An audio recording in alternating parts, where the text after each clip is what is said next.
మూడు విషయాలున్నాయి, మూడు వస్తువులున్నాయి. వాటికి మీరు ఎప్పుడూ వశమైపోకూడదు. మొదటిది ధనం.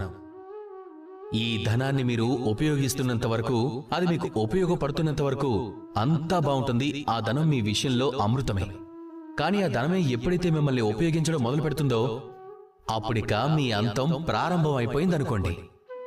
రెండో విషయం గడిచిపోయిన గతం. మీరు ఏమైనా చేయండి, దాన్ని ఎప్పటికీ మార్చలేరు. ఇక ఈ నిజం కూడా మీకు తెలుసు. కానీ మనం దాని వశమైపోతూనే ఉంటాం. ఇక వశమైనప్పుడు ఈ ప్రపంచంలో మనం ఎక్కడికి వెళ్ళినా, ఎంత పెద్ద సుఖం అనుభవించినా సరే, అందులో కూడా మనం చేదుతనాన్ని అనుభూతి చెందుతాం. మూడో విషయం, మీ చుట్టుపక్కల వాళ్ళు వివిధ రకాల వాళ్ళుంటారు.